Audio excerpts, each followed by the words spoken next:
atakayeenda kutupea wimbo hymn song, na baada ya hymn song nitaita mchungaji ataomba.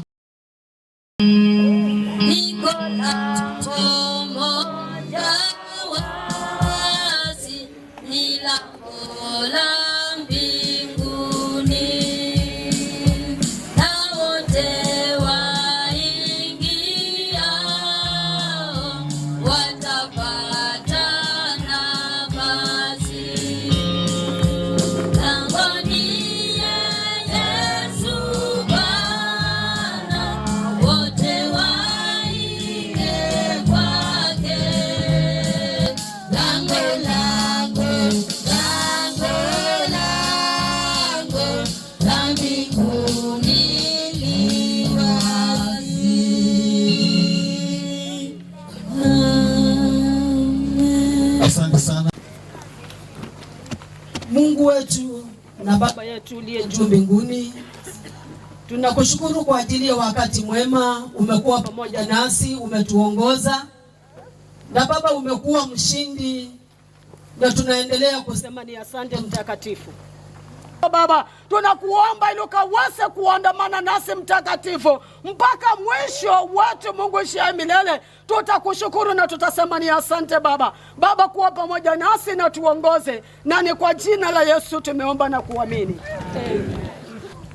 Tunaita Dr. Julius Mutio yatapeana welcoming remarks. Thank you very much. God is good all the time. And all the time. My name is Dr. Julius Mutio. Now, the guy lying here is my cousin. We loved him so much, but God loved him more. So I want to take this opportunity to firstly thank you very much for coming, for taking your time. We know that you are busy with other things, but you chose to come. On behalf of the family, we appreciate you very much, and we would like to welcome you kwa hii boma letu. So we appreciate you, and we want you to feel at home. Kuna places of convenience, so if anyone wants to use the washroom, iko hapa kwa shule, nimeambiwa hivyo. So again, thank you very much, and nawakaribisha tena na tena. Thank you. Wana anasoma theology. Benjamin Mwanza Kimonyi. Today we celebrate the life of our beloved father, brother, relative, and a friend. Although we grieve him passing, we thank God for the gift of his life and the many memories he left behind. The late Benjamin Mwanza Kimonyi was born in 1958 at Mwembetayari, Chanika, Kitui County. He was the second born of the late Solomon Kimonyi and the late Jemima Kimonyi.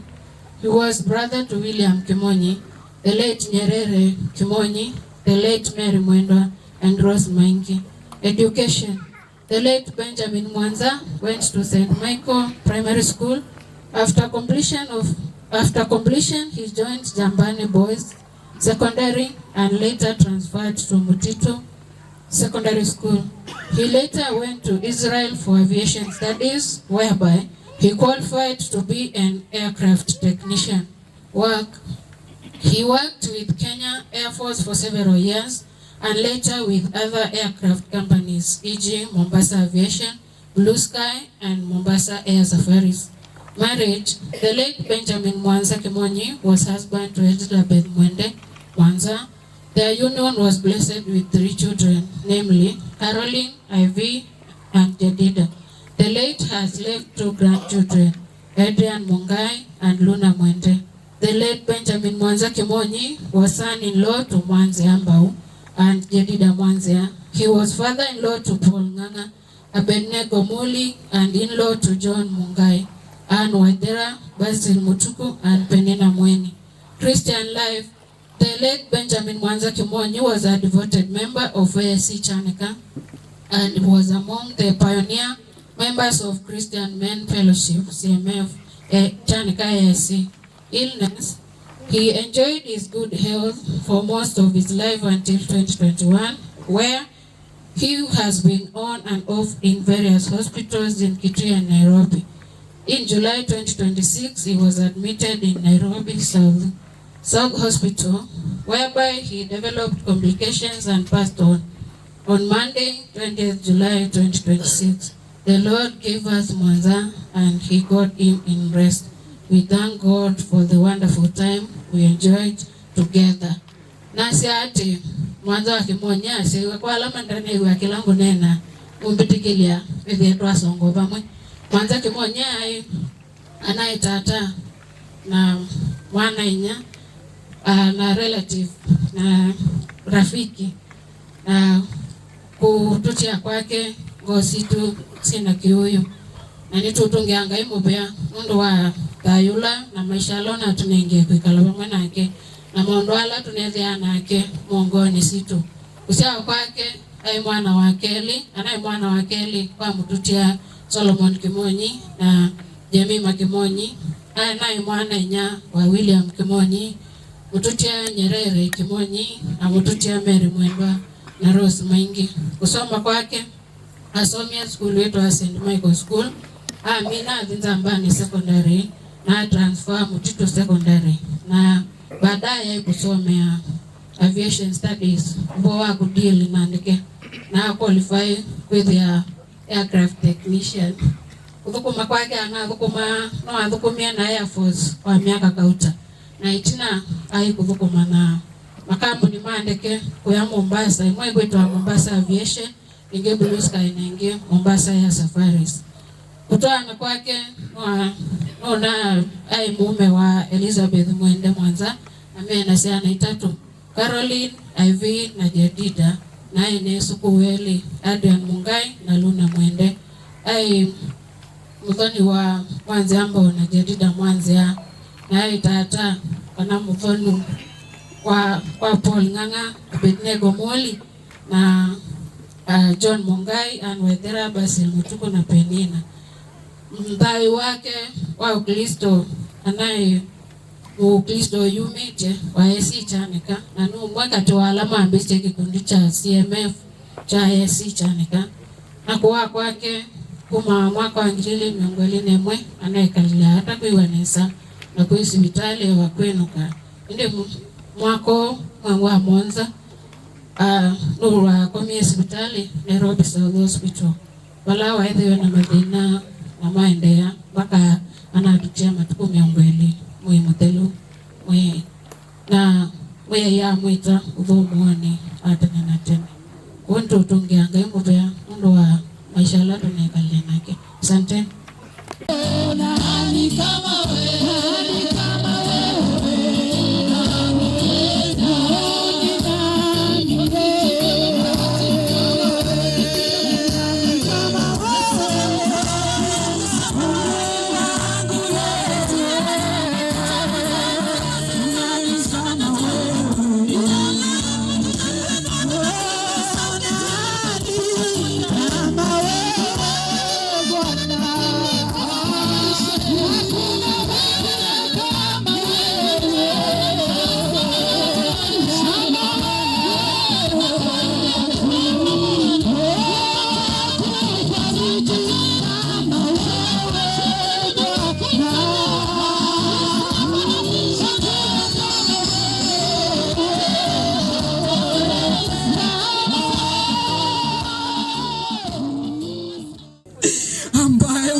Katika ibada siku ya leo kaito waidi ndio baba kitu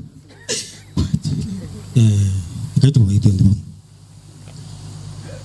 kai waito mwenye gwende sitwani ya Yesu Kristo ngosi tu sina vyana ndaibe wa kunundu wa kutedia vyanu kwa mbili program tongo esi utedechi wende kudwa njoroi ndo naye Elohim tende kweli chanzani sikusibina nikano kwate koko na kwende kutongo sianziani silonga lukonda sitaku isito ya Yesu Kristo mtavoya.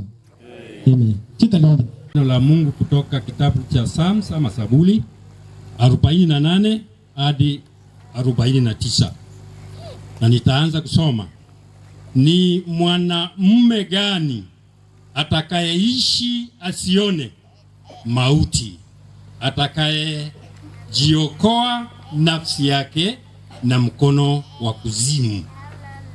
Bwana si wapi padhiri zake za kwanza, uliso mwapia Daudi kwa uaminifu wako.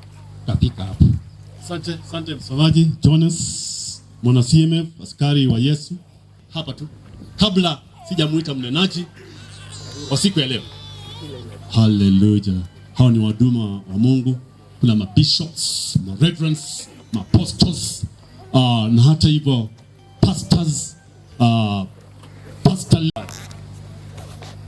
Nataka kupatia Pastor Mumo kwa ajili ya kuwakilisha hao mapasta wote, ni kwamba tusikie nini. Pastor Mumo.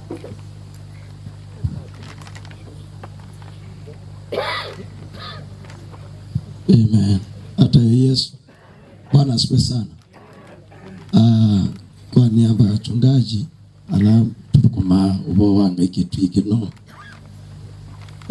Nene to Bishop Jacob Maundu na nyene mutoi wa Benjamin unatotie na netunge nguvu ya kuondwa athukumanga ila methe tumetawa nyobo kisione kicha kitui na nikwitha kila mundu amba kunena twete lambe si tutachungaji kuondwa musiuno ula utiwe na umebo na tuivo yanga ya munenge wina ta family nikenda mwende kukia kianisia kwa umweka walonge na muno pyu muyenda ngai na ndito ya ngai ondu no yetu nakumbicha bantu ndande mutangie mutabanyambe yakutabanya obotangiwa na Yesu ikwalima. Amen. Thank you so much, Bishop. Nimobea mno Pastor James Mumo ambaye osini wambo mwangamia mutano. Jameni niko mbele yenu kama pastor host wa liye tuacha pale ya Chanika kama ilivyo katika program, na sisi kama wana CMF tunashukuru Mungu pale ametufikisha na yeye. Sisi kama kanisa tunashukuru Mungu pale ambapo tumehudumu na yeye. Kwa hivyo nenda kwa siakana tunamubea munene nuno mwambi edwali be mutabanya munene owichadhini kino etwa Benjamin Mwanza wa Kimonyi kwa jina la Bwana majeshi Yesu Kristo. Bishop karibu. Tunaweza huko ni nyumbani. Amen. Asante. Basi bila shaka napenda jambo la kwanza kumshukuru Mungu kwa kunipa nafasi hii ambao ni nafasi nadra, haipatikani. Ni mshukuru pastor pamoja na kamati na kanisa na hasa familia ya Benjamin, rafiki yangu wa dhati ambaye ameniacha. Waliona ni vyema nizungumze maneno ya Mungu katika mahali hapa. Mimi nimelelewa huku Kitui na nimesomea shule moja ambayo ilikuwa inaitwa St. Michael's Primary School. Nimesomea kule. Nina washirika, nina ndugu zangu wengi tulisoma nao the same school, wengine ni classmates na wengi sana wanajua wakati nikiwa kijana barubaru katika maeneo haya nikikua. Lakini sasa nilihama nikaenda kule sehemu za Loitoktok, maana wazazi wangu walitangulia kule, na hatimaye sasa nikawa mwenyeji wa kule, nikaokoka. Hata sasa kama miaka 38 nimechapa injili. Namshukuru Mungu kwa sababu ya maisha ya Benjamin. Benjamin amekuwa rafiki yangu tangu tukiwa vijana, na hata amekuja kule sehemu za kwetu tuko mpakani wa Kenya na Tanzania, tuna makanisa mengi sana kule Tanzania. Niliwaalika siku moja yeye na rafiki yangu mwingine ambaye ametutangulia katika haki, ambaye ni Kilonzo Matiti, na wakaja kule, tukaingia Tanzania, tukaivuruga, tukaenda sehemu zingine kama Moshi, Arusha, Dodoma, Singida, Tabora. Tukawa na kipindi cha kupiga injili kule, tukahubiri. Siku moja tumeenda kule sehemu za Tabora, tumekuwa na nafasi ya kuhubiri, watu 120 wakaokoka, 20 wao wakiwa Waislamu.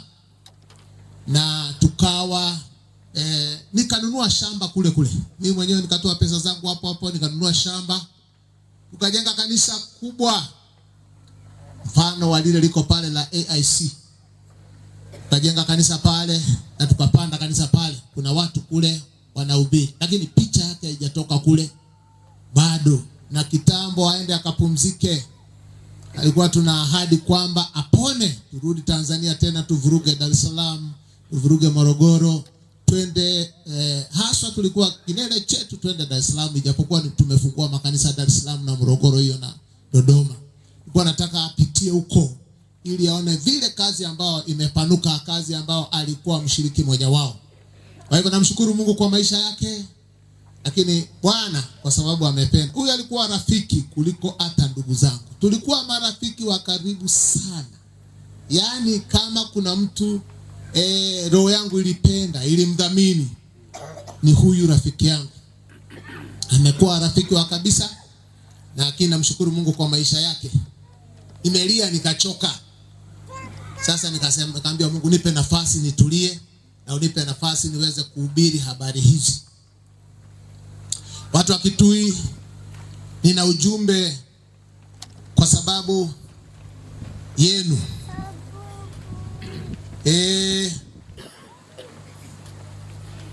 Napenda nizungumze maneno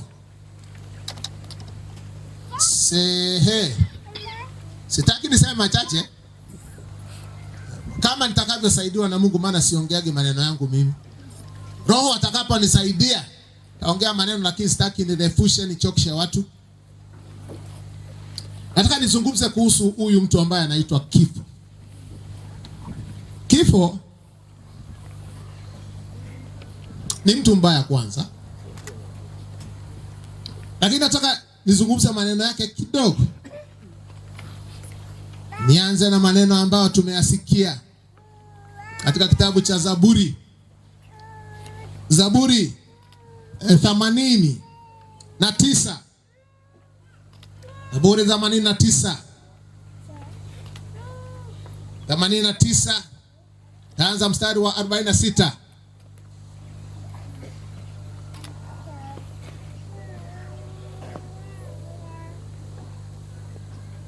Acha nianze na mstari wa 47. Ukumbuke jinsi mimi nisivyo wa kudumu. Kwa ubatili gani nimeumba jamii ya wanadamu. Hilo ni swali ambalo linaulizwa na ni kama linapata jibu.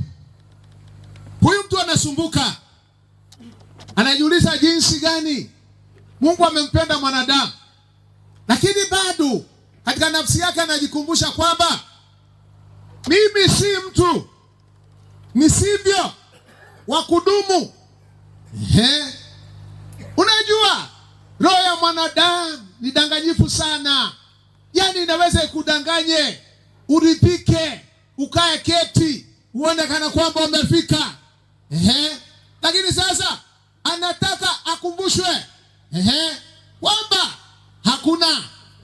Mstari wa 48 unasema, ni mwanaume gani atakayeishi asione mauti? Swali la kwanza hilo. Mwanaume gani duniani atakayeishi? Unajua kwa nini hataji mwanamke? Maana najua wanawake bado kitambo tufikia wanawake Wanaume ndio upandwa na kiburi. Yani mwanaume akiwa amesimama anajisikiaga kama hawezi kufa, anaona kama hawezi kwenda. Kwanza akiwa na tupesa, mwenzangu huyo atikisiki. Yani nakwambia ana maringo. Yani anaona kama hafi. Yani anaona kama kesho ni yake na kesho kutwa na mtondoko. Lakini nimekuja nikuletea ujumbe. Wewe mwanaume, hata kama uwe kama jogoo, onevyo keve wambo nikutabia na ukwe mundume unawekata. Yani nataka nikwambie, huyu jamaa anauliza, ni mwanaume gani? Maana wanaume wana kiburi. Kwanza akiwa na tupesa, awe na kagari, awe na funguo ya gari, ataitikisa, ataizungusha, atakuwa na simu 2 au 3, moja sielewi ni ya kusikiza kutoka kwa masikio, nyingine kwa mapua, nyingine sielewi. Lakini mwanaume ana kiburi. Ukiona kutembea kwa anafasema weka chemsha au weka wet fry au weka kakuchoma hapo, asikia anateremsha, anapandia kulia pakae kasichana, au anaangalia nyama, anaangalia pombe, haoni kama atakufa. Lakini nimekuja nikuambie, kufa kupo, hata ufanye nini.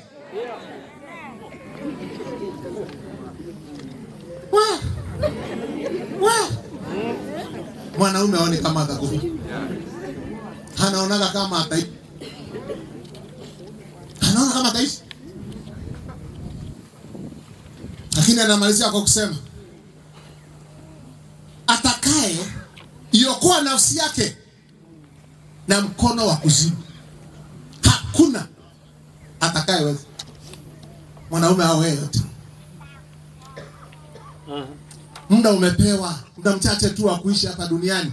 Unavuruga maisha yako kwa vitu ambavyo havina maana.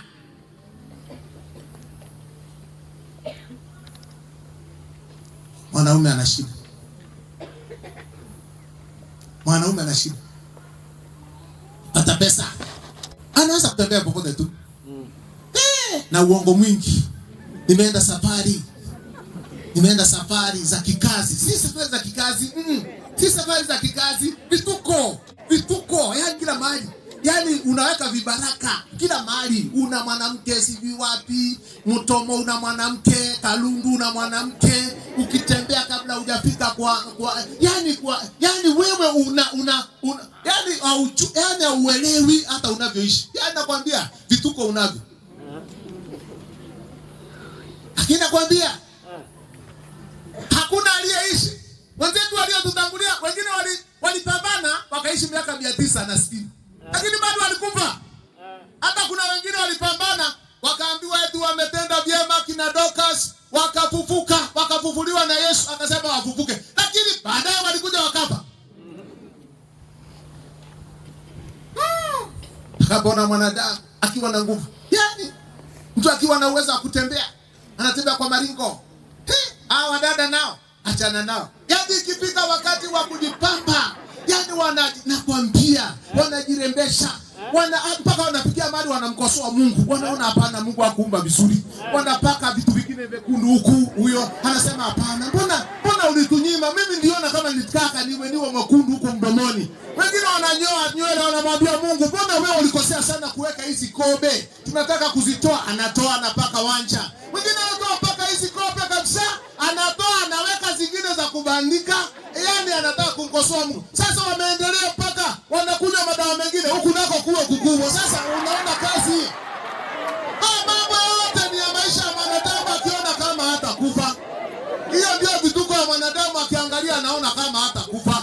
Yani anapoenda kwenye kioo, anajiangalia, anajipamba, ukiwa na jasho, hataki kutoa, hapana. Mabandiko si mabaya. Mimi sijawapiga kwa kaeni tu hivyo mnavyotaka. Lakini hata ukikaa hivyo na kukumbusha, si vibaya.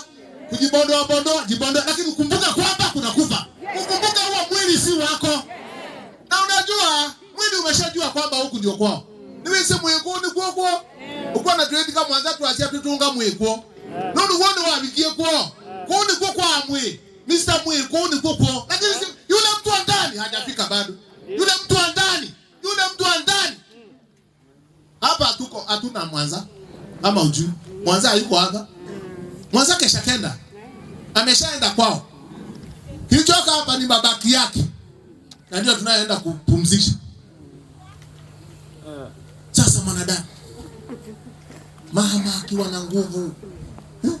Lakini nataka nikukumbushe, utakufa tu. Hata ukiwa size 8. Hata ukiwa size 9. Hata ukiwa size 6. Hata ukiwa size 9. Hata 8. Utakufa tu, utagonga chini. Tutakuzika na utakuwa. Ni kweli. Nilikuwa mtu wa yaani nilikuwa mweupe kama mzungu. Alafu usione na upara. Uliza Dominic huyu. Anajua nywele yangu ikiwa afro, nikiwa hapa. Lakini imeisha. Kwa sababu mtu unaema. Unajua hapa kuna watu wako saa 6. Na kuna wengine wako saa 7. Na kuna wengine wako saa 8. Kuna wengine hapa wako saa 11. Kuna wengine wako saa 12. Jua ndio linaendelea pale kuyoyoma. Unasikia nauma na mgongo, sijui goti linauma, sijui hapa kwenye mbavu panauma. Ni saa 6 yako na saa 7 yako na saa 8. Sasa wewe uko masaa ngapi? Jiangalie, okoa muda, okoa nafasi. Hatuna muda mrefu wa kuishi dunia hii. Mwambie mwenzako hatuna nafasi ya kuishi sana. Mwambie hatuna nafasi ya kuishi hapa sana. Acha kukaa kama umefika. Hapa si kwetu, sema si kwetu hapa. Mwambie mwenzako hapa si kwetu. Hapa si kwetu.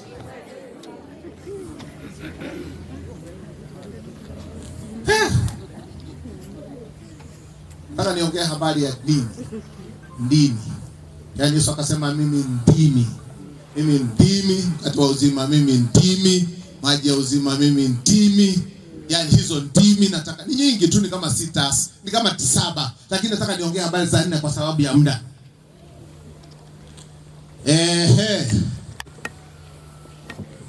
Jamani, Mungu atusaidie. Mungu atusaidie. Mungu atusaidie. Mungu atusaidie.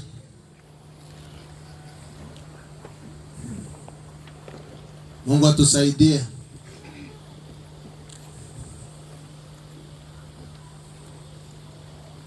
Nataka nianze na Yohana 4 mstari wa 13. Nasema hivi. Yesu akajibu akawaambia, kila anywaye maji hataona kiu tena, wala yeyote atakaye kunywa huyo kiu hata kiona. Bwana Yesu apewe sifa. Bwana apewe sifa. Ainuliwe Yesu. Mtu akija kwa Yesu, jambo la kwanza ni kuwa na mabadiliko. Mabadiliko ya maisha. Utakapomwona mtu amekuja kwa Yesu na ameokoka, lakini bado anang'ang'ana tangu aokoke, amemaliza miaka 10, miaka 20, hana mabadiliko, ana kasoro. Ana kasoro. Kama umekaa kanisani miaka 20, wewe bado ni fukara, wewe bado maskini unang'ang'ana nao, wewe bado magonjwa yanakusumbua, una shida. Hiyo mtasema amen. Unijua, ndio sababu na mimi nimetumwa. Unajua mambo nitakaoongea hapa, pastor akiongea atafukuzwa. Lakini mimi hamwezi kunifukuza. Hakuna kitu chenu nataka. Nimekuja niwaambie ukweli. Ukweli wafungue. Ukinywa maji haya, shida zako zimeisha. Yaani ukimchua Yesu, basi maisha yanabadilika. Sio niongee habari za kuwa kanisani, hii mambo tofauti mbili. Siongee habari ya dini yako, maana najua naheshimu sana dini kwa hata kuliko Yesu labda. Lakini naongea habari za Yesu, maana wa Mungu aliye hai. Ukimchua Yesu na unywe maji haya, hautahangaika tena. Kuna mama moja katika Biblia maandiko anasema, Yesu alienda, alipitia kisimani akamkuta mama yupo hapo anataka maji. Yesu akakaa pale. Akamwambia nipe maji. Akamwambia itawezekanaje sisi na nyinyi hapana. Hatupeanagi maji. Hatunywagi maji pamoja. Itawezekanaje utuombe maji wewe? Akamwambia kama ungejua nani anayekuomba maji haya? Ukinywa maji haya hauna tena kiu. Mama wa watu alikuwa anafikiri ameangukia, maana alimwambia ukweli. Akamwambia wewe ninavyokuona, wewe una wanaume wangapi? Akasema hata sina. Akamwambia hapana, kuna mwanaume huko naye, na sio huyo peke yake, bado kuna wengine huko nao. Najua nikumaanisha nini? Kwamba huyu mama alikuwa na kiu. Kuna kiu cha maisha. Unaweza uwe hauna kiu hiki ambacho tunakisema hapa, lakini una kiu cha maisha. Huyu alikuwa na kiu cha wanaume. Alifikiri ameangukia. Hata hapa kuna wanaume wana kiu cha wanawake. Hata hapa kuna wanawake wana kiu cha wanaume. Hakuna kitu kingine kitakachotoa hiyo kiu. Hakuna. Yesu peke yake. Kuna mambo utangangana nao hayawezi kutoka. Hata kiu cha sigara hauwezi kumaliza mpaka utakapokuja kwa Yesu. Hata kiu cha ugoro timbaki akanywa. Kimo. Kita huko kimo. Mimi niko hapa nimekaa huko sana. Kimo, wewe yuko wandumanyi za kimo. Yaani hiyo kitu ni kama nyoka. Kikikunyonga kinaweza kikuue. Kimo. Mama moja siku moja ameinywa. Alafu alipoitafuna akameza. Acha ashikwe na chekera. Ayekeda. Akakeda. Yaani analia. Na unajua pepo tu limemuingia kwa sababu sasa yaani ni kwanza hiyo kitu ni mbovu, haina utamu wote na unaweka kwenye mdomo. Kifungo cha adui. Lakini nacho kumbe mtu anzagi hivyo. Anaanzaga kwa sababu kuna madhabahu fulani. Kuna madhabahu fulani. Kuna madhabahu fulani. Kuna madhabahu fulani. Usifikiri wanakuja tu ili waje, hapana. Kuna mzizi yake na kuna madhabahu yake. Haswa. Evya kwenu kwae na uwe. Evya kwenu kwae na ndoma kelume. Mwambo gilia najua habari zenu nazijua. Lazima ufuatilie hiyo kitu haishaki hivi. Lazima ifuatiliwe, ingolewe na watu wanaojua kung'oa. Kama hujang'oa itakusumbua. Niliangalia mama moja siku moja nikaenda mahali. Nakuta huyo mama kumbe ndio ameshikwa na hao mashetani. Huyo mama alikuwa mganga. Kumbe akaingiwa na hilo lipepo, kumbe aliingiwa na askari. Huyo jamaa aliyekuwa akiingia ndani yake alikuwa askari. Na alikuwa anavuta sigara za SM. Wangapi hapa wameshavuta sigara ya SM? Sitimedo. Mimi mmoja. Unafikiri nimeokolewa nikiwa unafikiri nimezaliwa nimeokoka? Nimevuta sigara sana. Nimekuja pombe hapa. Ba mwana amutio. Mwana James. Niwo wendu mbizingijwa pale. Just eto taska export na kaluki kangi kaina na ngowia ketoka mukurinu nukeziwe nukalika. Lakini sasa haya ndio mabadiliko bwana. Ukishabadilika unafanya kazi yako. Hii ndio sababu naifanya kwa bidii, kwa fedha zangu, kwa nguvu zangu. Sitaki mchezo maana shetani amenitesa siku nyingi. Hata mpendo. Kiu kikiisha unapata nafasi. Proverbs 5:15. Hebu tusikie maji ya. Proverbs 5:15. Kunywa maji ya kisima chako mwenyewe. Mkeo ndio kisima chako.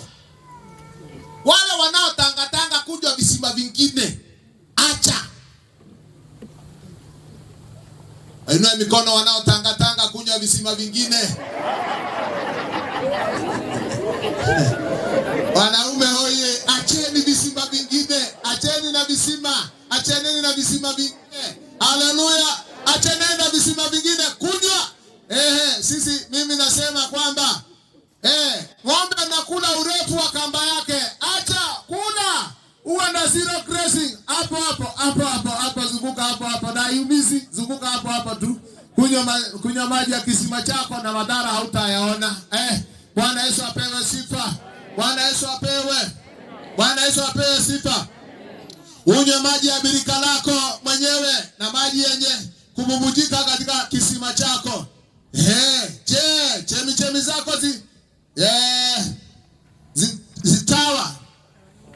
zitawanyike mbali na mito ya maji katika njia kuu. Hivyo ndivyo mtu akishaanza kunywa kisima kingine, mambo yanachafuka. Hiyo ndio sababu nimepewa neno hili la kunywa katika kisima chako. Ukiona mtu anakunywa nje ya kisima hicho, atatawanya pesa zake. Do you know? Jamaa moja anaoitwa Solomon alikuwa na wanawake 700. Wawili hapa ni wengi. Hata nikinyamaza nikisita, unajua na sita niangalia kama tuko pamoja. 700. Kiu hatosheki. Hebu niambie.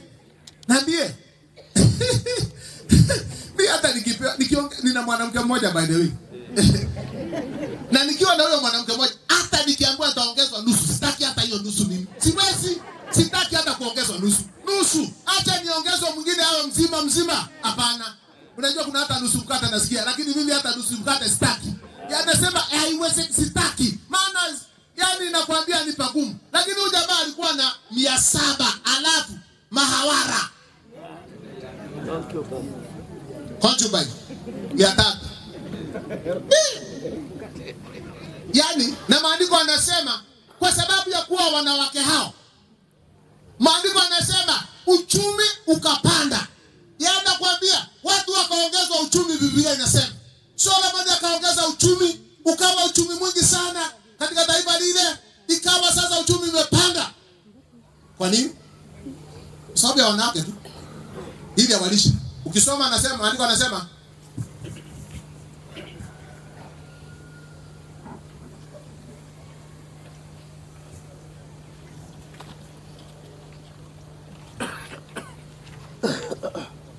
maandiko anasema ya kwamba Suleiman alipandisha uchumi wake kwa sababu ya kujenga majengo na kwa sababu ya kufadhili wanawake. Unajua wanawake ni mradi. Sema mradi. Sema ni mradi. It's a project. Mwanamke ni project. Na kama huyo wako ni project, ukiwa na project 1000, si kazi kubwa sana. Kwa hivyo ukiona mtu amechukua mwanamke ameacha ule, alafu futa elio. Wana Chicago Musie FM au na Chicago wapi? Unajua unaweza kuacha ugali. Sema ugali. Uende ukale makombo. Makodio. Wetie ngima weyo ya makodio. Penda baita mo utie ngima mwanzio na mai wake tetu. Utie ngima we. Umiende mezani. Udi wae makulio. Ya nini? Kula hiyo ugali. Achana na makulio.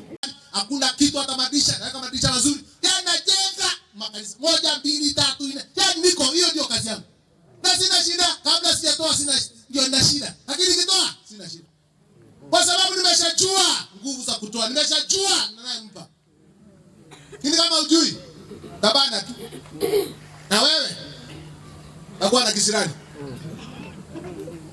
Nikimaliza jamaa mmoja juzi anamwambia Mungu, sasa Mungu, mimi nataka unisaidie, nataka kujenga. Mungu ananyamaza. Unajua kuna hata wakati Mungu amenyamaza bado yuko kazini. Sijui kama umeshajua hivyo. Wakati Mungu aongei, ndio anaongea. Wakati Mungu aongei, ndio anaongea. Sasa akasema, anamwambia Mungu, nataka unijengee nyumba. Na amebakisha kama alikato anataka 500,000. Sasa na benki ana 500,000 ameweka huko. Lakini anamwambia Mungu, nataka nisaidie kumaliza hii nyumba. Kwa sababu hiyo 500,000 haimalizi. Na pasa naye ameongea pasa wa watu mate yameisha. Kila wakati anasema jamani, mkumbuke ile harambee yetu. Mtusaidie. Jamani, kila mtu aandikishe. Wengine wanaandikisha 1,000. Wengine wanaandikisha 500. Watu wanataka 100,000, 300,000. 500,000, sorry. 500,000 na mtu anaandikisha shilingi 500. Hebu niambie hiyo harambee itaisha lini? 500. Wewe unajua ni Mungu gani anampa? Akaandika, wengine wanaandika sasa pasa kila soko. Mungu tunasimama kutangaza, wanapea nafasi. Pasa ni wakati wa pasta, weka undo pasta kwenda unena. Ndio pasta ametoa mata akichoka kusema watu. Ndio pasta akisimama sasa. Nenda Mungu kania ila neno. Anaenda. Hakuna mtu analeta kitu. Hakuna mtu analeta kitu. Sasa siku moja huyu jamaa anang'ang'ana, yeye anasema sasa tusaidie, Mungu nisaidie, nataka kwanza mjembe. Siku moja akasikia sauti inaongea. Ndoa jam. Akasema shindwa katika jina la Yesu. Akakaa. Baada ya wiki 3 anaomba kabla hajamaliza akasikia ondoa chawa. Unajua Mungu anaongea kama vile tulivyo. Akakaa vile tunaongea tu.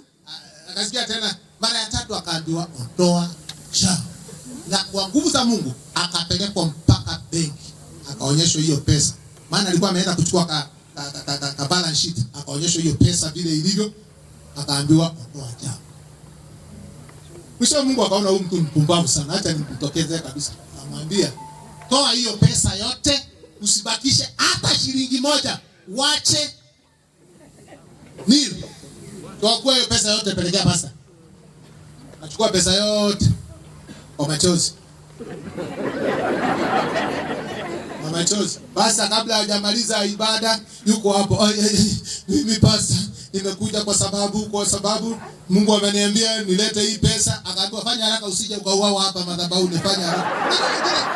Wengine wanataka hiyo roho ilikuwa na Anania na Safira. Ndio tunaomba sasa ije kanisani. Watu pape mtu mmoja waache mchezo. Alipotoa 500,000 akamaliza miezi 3. Hakujua pesa ilitoka hapo. Pasta akakumbuka pale, jamu ikaondoka kwa sababu sasa huyu anaomba na pasta anaomba. Huyu anaomba na pasta anaomba. Sasa Mungu akamwambia ondoa jamu. Akaondoa jamu yeye akatoa. Sasa akaambiwa basi kwa sababu umefanya hivi sasa nitakujengea. Kutoka hapo jamaa hajui ilijengeka namna gani na pasta naye akamaliza mjengo. Tunakuta watu wanaona hivi. Watu ambao hawataondoa jamu. Unajua wewe haujajenga kwa sababu wewe una jamu. Hiyo ndio shida yako. Walio pesa wanaangalia tu watoto yatima wakiteseka. Unaweka marundiko ya pesa, usomeshe mtoto mmoja. Mimi nahakikisha kila mwaka nina watoto 2 secondary, na siwajui mama zao, baba zao, na watafuta. Naingia shuleni. Namsomesha 1 2 3 4. Akimaliza naangalia kama naweza kupeleka university. Nampeleka. Na sijaishiwa, na sina pesa nyingi. Pana. Nang'ang'ana hivyo. Nahakikisha amesoma. Lakini kwa sababu Mungu naye amenisaidia. Mungu nimesaidiwa na Mungu. Mimi sina mtoto yule. Nina mtoto wakati. Watoto wangu wote hawapo nyumbani. Hivyo sasa naangalia na nasema, "Mbona wameondoka? Mbona wamesoma? Hakuna mtu ana shahada za degree, masters nini? Yaani wamesoma." Nasema, "Sina mimi ninunue mtu. Kama Mungu alininunulia hawa wakati nilipokuwa fukara hoyae. Sina chochote Mungu akanisaidia." Kwani Mungu kumbuka mahali Mungu amekutoa. Somesha watoto 2 3. Kanisa lilokuwa likiangalia wajane lilienda wapi? Wameenda wapi? Wajane wanakufa huko. Pesa zimewekwa. Region ni namba. Nitekeja. Bizo na pesa sio try ya ibedi chandiwa. Pesa mnaweka beki makanisa ya dini pesa sasa. Ya nini mnaweka pesa huko? Inakaa. Hadi ingine mpaka ipelekwe sijui wapi. Haya, pelekeni hiyo mnapeleka, lakini si mchanga ingine ya kusaidia hao. Hatukatazi mpeleke hiyo ya region, ni nzuri. Pelekeni ni mikakati na mipango ya region yenu, ya dini yenu. Lakini kwanza amkumbuki kwamba wajane wa kuangalia. Kwa nini nimetaja mjane? Acha niongee habari ya mjane.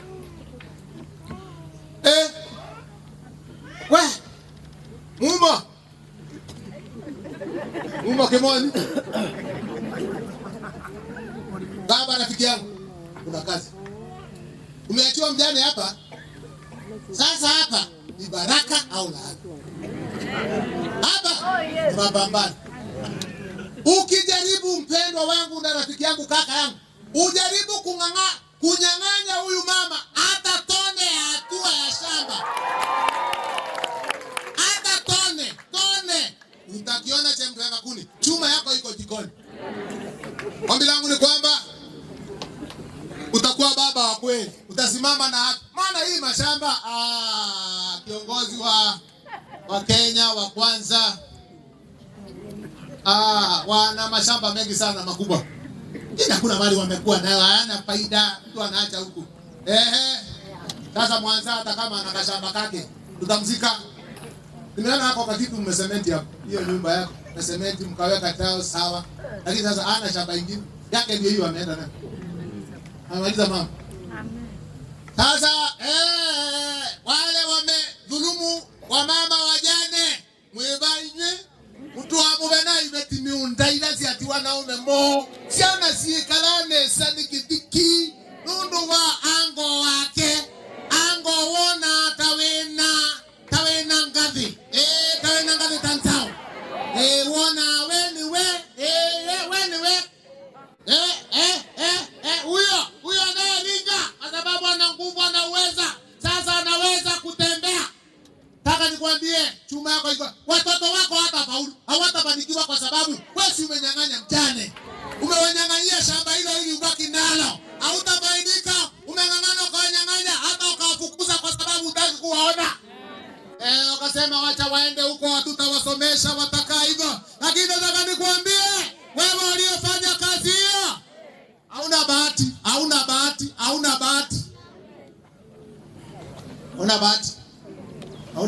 Mungu atusaidie kwamba hatutahangaika, hatutateseka.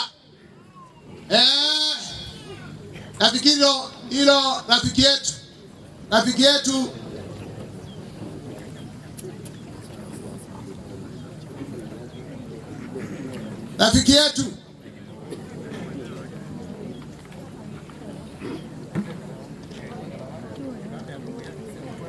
nataka kusema ya kwamba rafiki yetu Mumo, sasa sijui nitaongea na wewe Bwana atakusaidia kwa njia zake. Bwana atakusaidia kwa njia zake kwamba utatunza Mumo. Nafikiri Mungu atakusaidia. Sijui kwa nini Mungu ananikumbusha hivi. Kwamba sasa hii koma tumeacha mkononi mwako. Na siana umati wa watu watakuangalia. Watakuangalia waone matokeo yako. Acha apate haki yake. Maana hizi pesa tumezipata sana. Tumezipata na zikaisha. Tumezipata zikaondoka.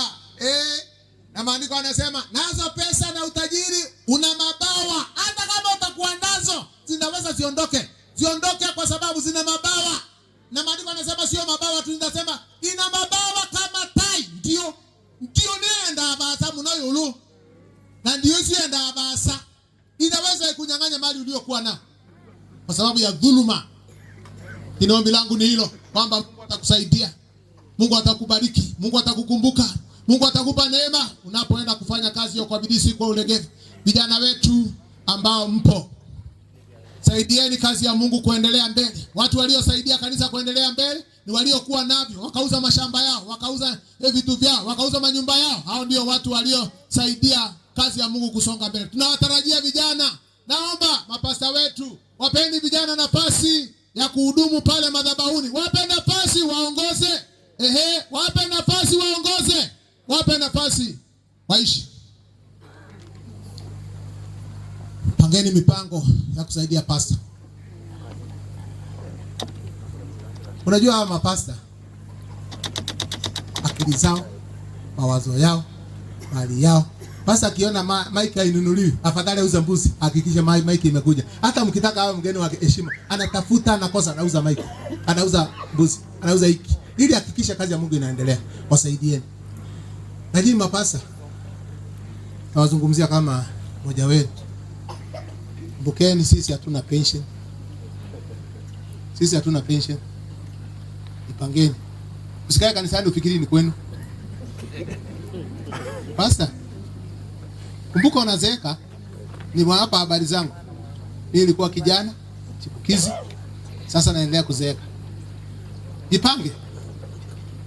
Jiulize, ukizeeka utaenda wapi? Maana utazeeka. Ukitoka hiyo kazi huwa hawezi kuhubiri. Maana ukifika miaka 85 you are written off. Hata message zako zitakuwa ni za kuchochea. Hatutaki message za kuchochea. Ukifika hapo, usiende nyumbani. Na ukienda nyumbani, uhakikishe una kashamba, umejenga plot yako, una nyumba za kukodisha, una mpango wako wa kuishi maisha ya nyumae. Na kuna maisha ya wachungaji, hatujaenda mbinguni.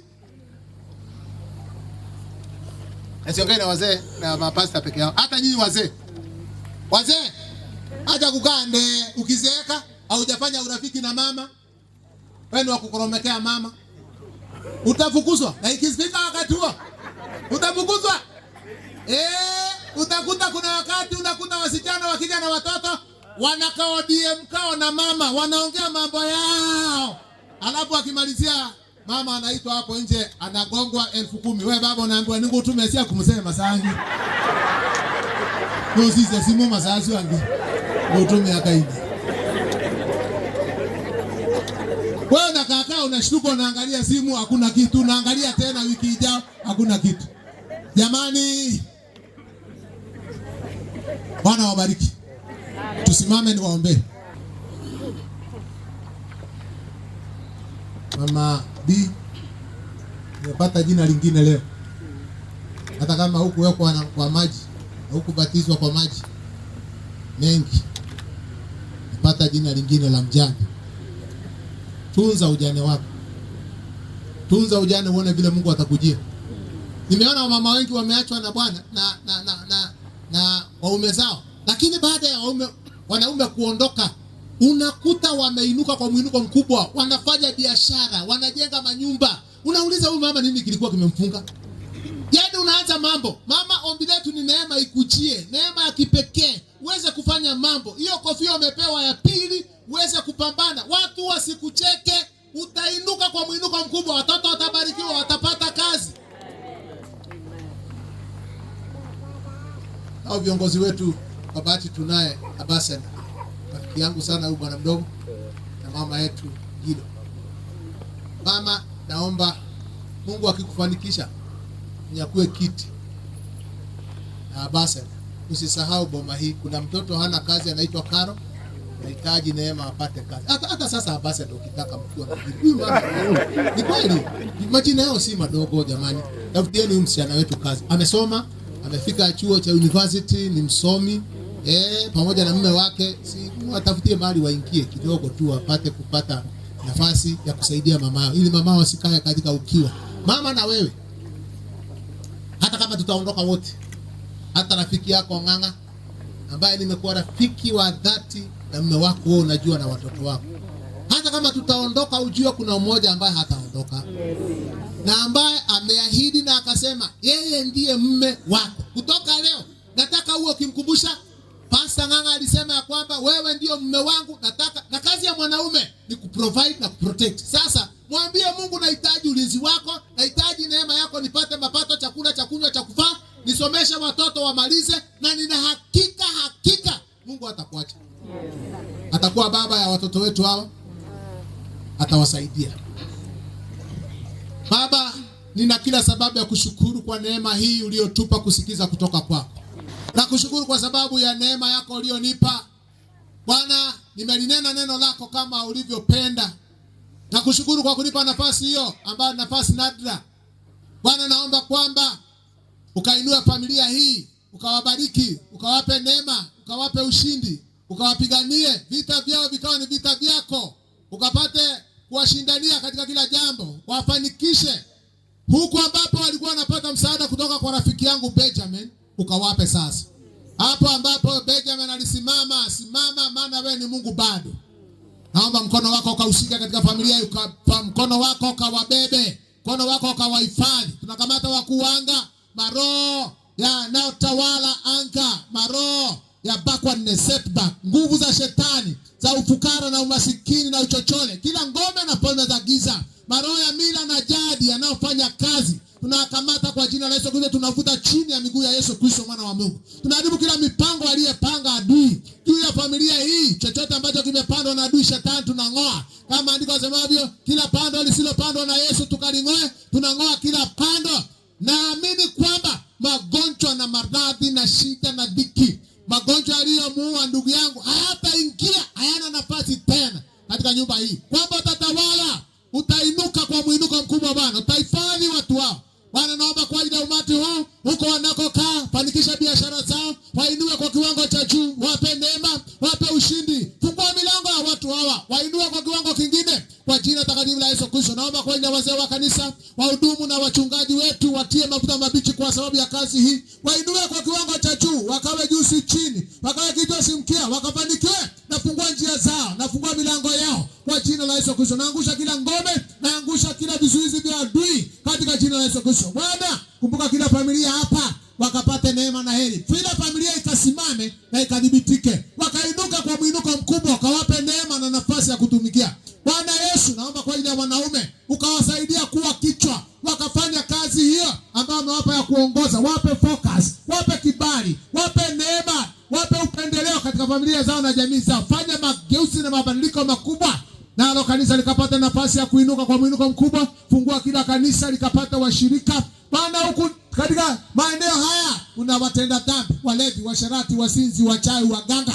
Waokoe, wavute katika nyumba yako, walete. Mwana tumekuinua na unasema tuinue Mungu wa Israeli, naye atajitwalia wengi kwake. Bwana, wainue watu wako, kawaokoe, walete katika neema hii. Bwana Yesu, tumesikia kutoka kwako kwamba wewe ndio njia, wewe ndio mkate wa uzima, wewe ndio maji, hata wewe ndio mlango, hata wewe ndio funguo. Fungua maisha ya watu hawa, maana unasema hicho ambacho umefungua hakuna aweza kufunga, wala hakuna mlango unaweza kufungua unaoweza kufungwa na mwanadamu. Fungua milango ya watu hawa, milango ya biashara, milango ya mafanikio, milango ya kuinuliwa. Bwana Yesu, achilia sasa mtu wa baraka ukanyunyize kwa watu hawa, mtu wa damu ya mwana kondoo. Nainua madhabahu ya Golgotha, nainua madhabahu ya Kalvari, nainua madhabahu ya damu ya Yesu Kristo, ikafanya na ikatende kazi juu ya maisha ya watu hawa. Wainua kwa kiwango kingine Bwana Yesu.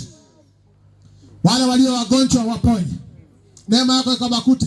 Magonjwa yanaua ya diabetes, high blood pressure, ulcers, cancer, growth, amoeba, fibroids na kila magonjwa ya kutoka Misri, tunakata kitovu hicho. Naunganisha watu hao na watu walio na ufahamu na uelewa.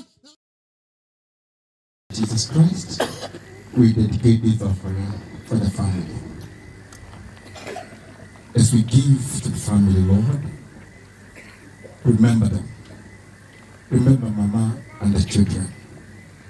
Watch their steps. Lead them the journey. The journey is long. Let the grace of Jesus Christ cover them. And those who have chosen to bless them too and their families. Whatever they have given, bless them in Jesus' name. Amen.